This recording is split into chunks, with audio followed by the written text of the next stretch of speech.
Assalamualaikum warahmatullahi wabarakatuh to all my brothers and sisters, my dearest students. So in this video, we are going to discuss about the production cost.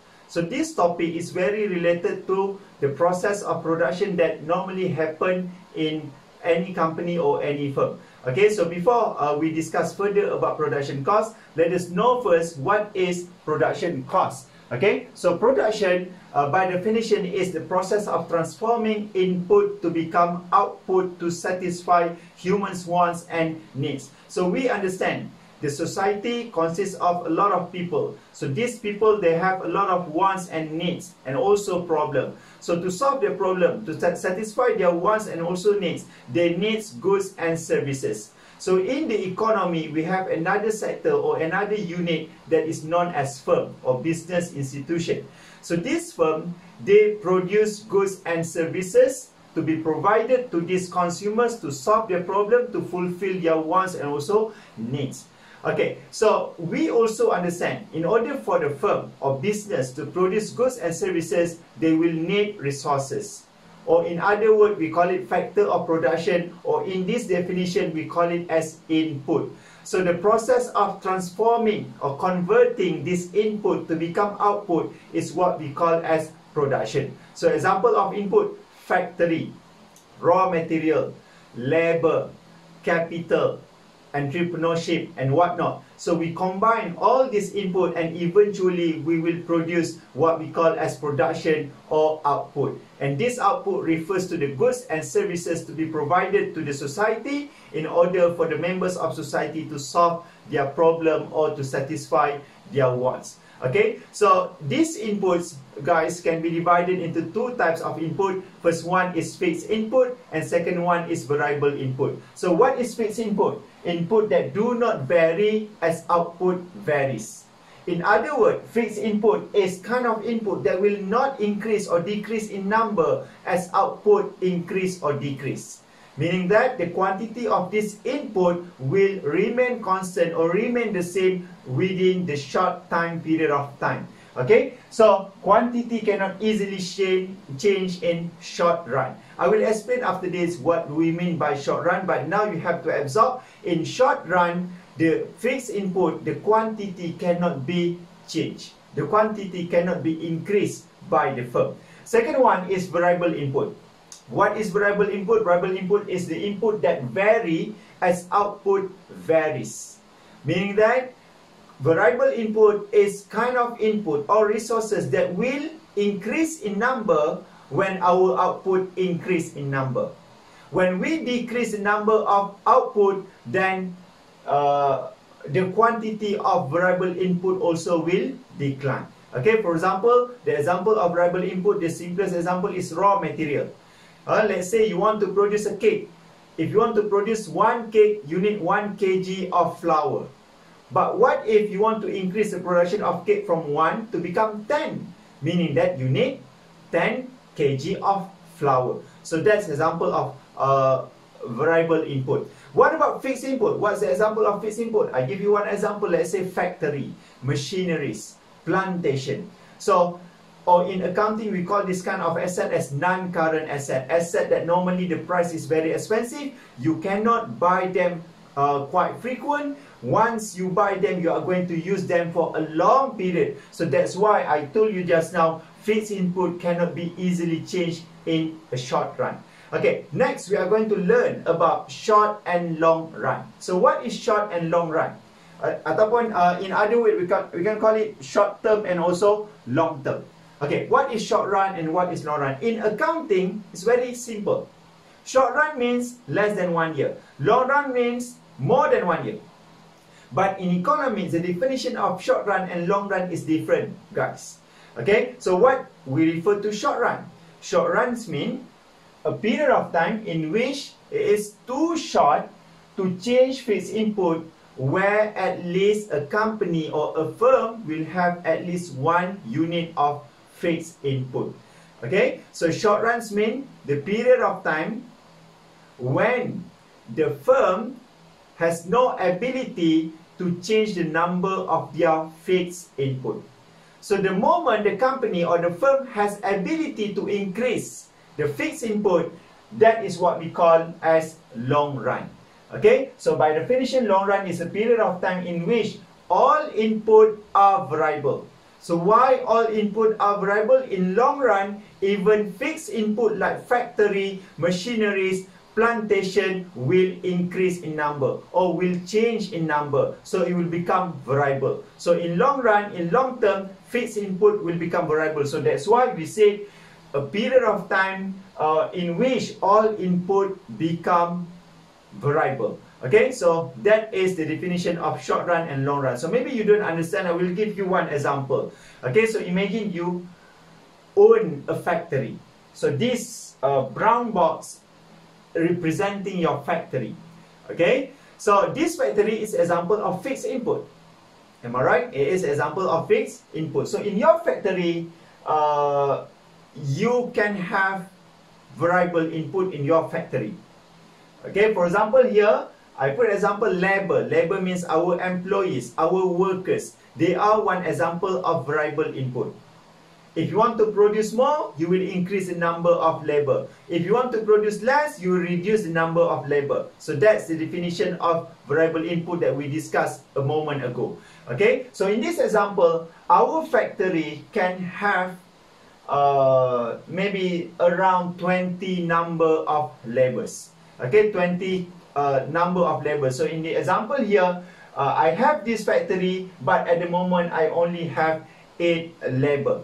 Okay, and this labor and also fixed input, the factory will be used by entrepreneur, me, myself, I am the entrepreneur. I will combine all these fixed input and also variable input to produce goods and services to be provided to my customer. So let's say the goods that I provide to my customer experiencing lower demand. Okay, lower demand. People demand less for my product. Then me as entrepreneur, I will be automatically reduce the cost. How to reduce the cost? I will reduce the number of labor. From 8 labor, now I only hire 4 labor. Okay, so labor is variable input. You can increase or decrease the number of this variable input according to the output that you want to produce. Okay, but what if the production need to be increased? Meaning that the demand for your product start to increase. People demand more for your product. Then now you will change your production. You will increase your production. Meaning that when you want to increase your production, you will need to hire more labor. Okay, more labor. So more output, more productions mean more labor, more variable input need to be employed or hired by your company. Okay, and this factory, brothers and sisters, it has limited space. If I were to increase the number of labor, I have to remember that my factory is limited in terms of the space. I cannot have too much labor in my factory. So in this example, I only can hire up to 20 number of employees only.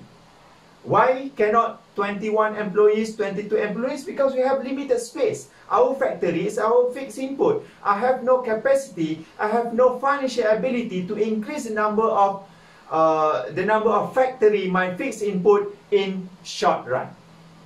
Okay, so that is the definition of short run that we discussed just now. We cannot increase our factory, we cannot increase our fixed input now. Why? Because we have no capacity to do that within a short time period in our company.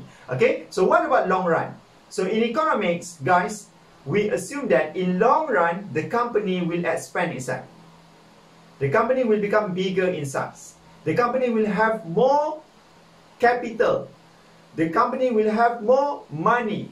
Then as a result, what happens? You will have more ability to increase your fixed input.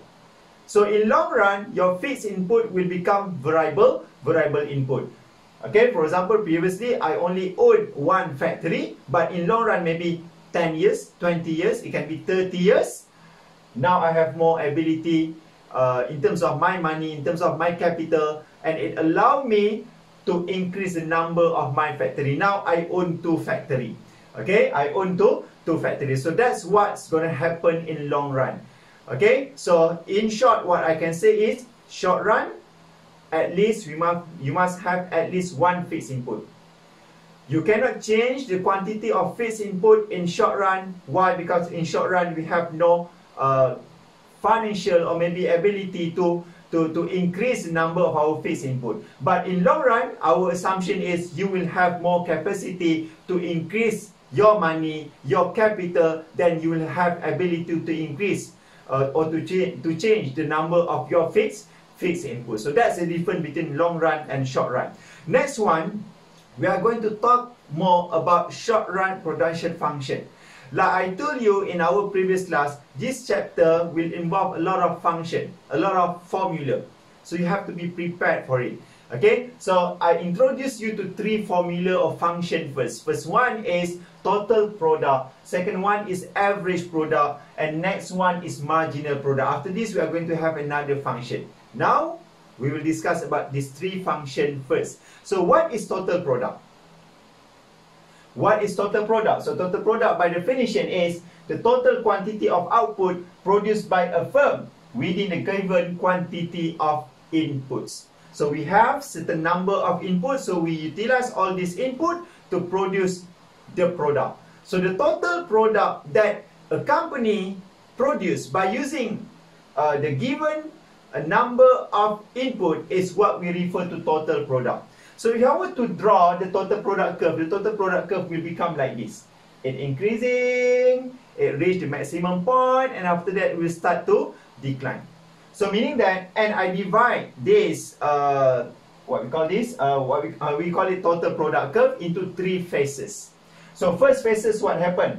The total product will increase. As you hire more labor, as you hire more variable input, your total product will increase. And second phase, what happened? As you hire more variable input, your total product will increase as well. Then what's the difference between phase 1 and phase 2? Phase 1, the increase in total product happened in increasing pace or increasing rate. For example, it increased by 20, by 25, by 30, by 35. So the rate is increasing. Okay, the rate is increasing. Second phase, what happened? Total product still increase, but the rate of increasing is declining. The pace is start to declining. For example, it increased 33, increased by 32, increased by 33. So now the rate start to become slow. Okay, so that's what's going to happen in phase number 2. Okay, for example, you are scaling up to scaling up the hill. Okay, you are having your morning exercise. Okay, the beginning, when you start doing your climb ataupun hiking, okay, or hiking, maybe you will have more energy to hike the hill. Okay, but what happened after 30 minutes you hike the hill, you scale up the hill, now you are start losing your energy. You still hiking, you are still doing your hiking, you are still climbing up the hill, but now your energy is declining. Okay, so that's the analogy that I can use. And what happened to the third phase? As you hire more variable input, your total product will start to decline. So meaning that if you as an entrepreneur, as businessman, if you want to produce output, you need to hire input. You need to hire labor, for instance. So you will stop hiring more labor up until to this point. Why? Because you know here, if you hire more labor after this point, the total product will decline. So you hire them for nothing. You hire them for nothing. So next one is average product. Okay, average product. So what is average product? The quantity of total product produced per unit of variable input. I think in this class everybody knows how to calculate average total product divided by variable input. So if you use this formula, you will get the total product that is produced or contributed by each number of variable input. Okay, for example, you produce 100 product and you have 10 labor. Total product that is produced by this 10 labor is 100 units of product.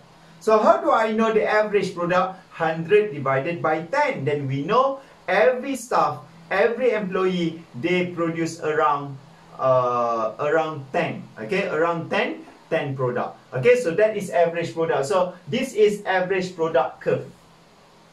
Okay, average product curve. You cannot start from 0. Obviously, average cannot start from 0. So you will start from here.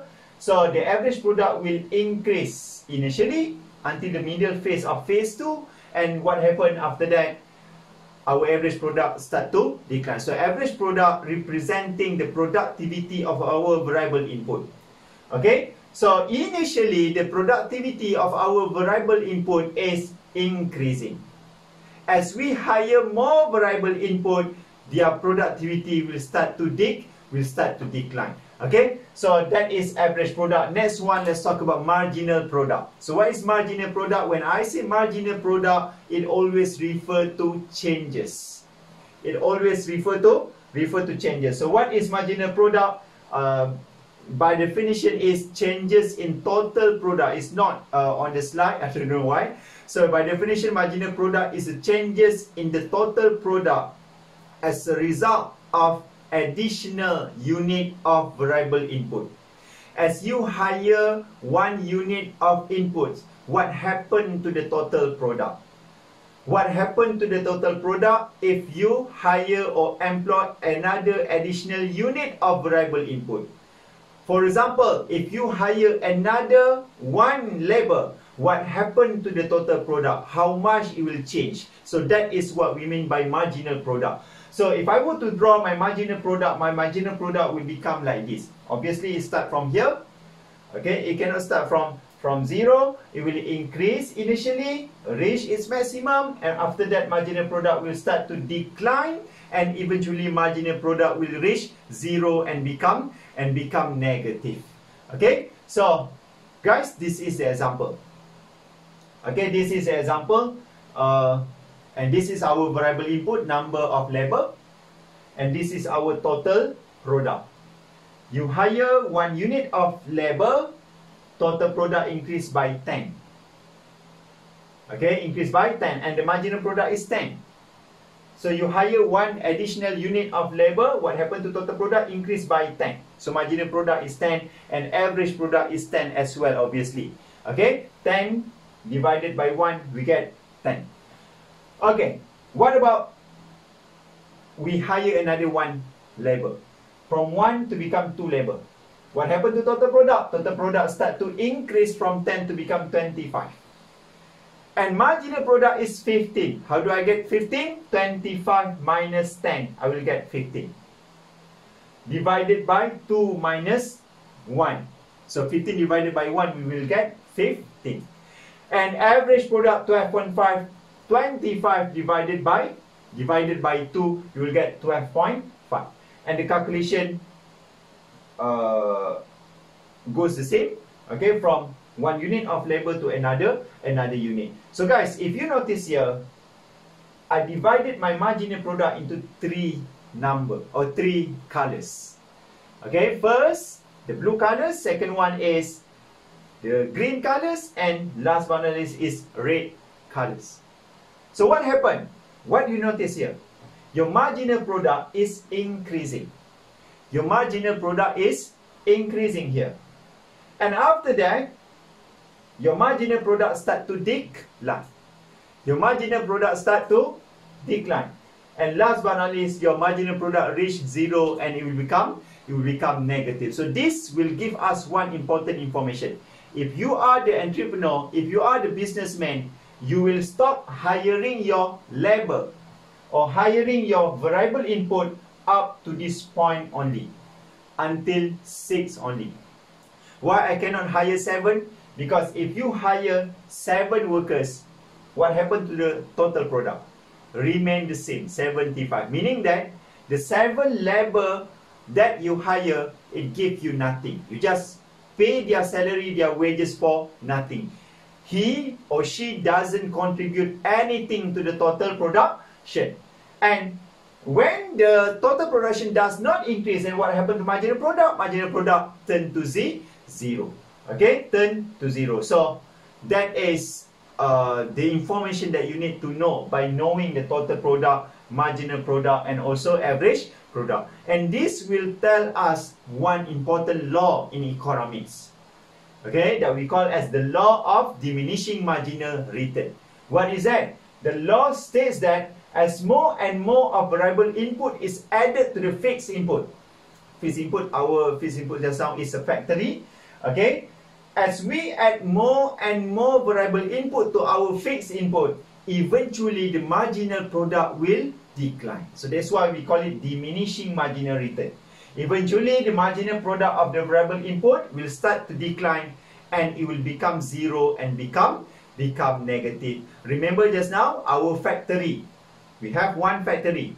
And this factory, brothers and sisters, is limited in terms of its space. And you only can hire up to 20 labor only. What happens if you hire 21 labor? These 21 labor will need to queue in line before they can perform their tasks. Why? Because the space in our factory is limited. We cannot afford to have more than 21 labor. So that is the reason why the 21 labor will not give you any increase in total product. Therefore, as a profit-oriented company, as a company that always maximizing our profit, we will not hire any variable input that doesn't give any value to our company. Okay, so that is all my sharing to you in this video. And in next video, we are going to learn more about short-run production function, involve the total cost, total fixed cost, total variable cost, and etc. Thank you very much. See you in next video.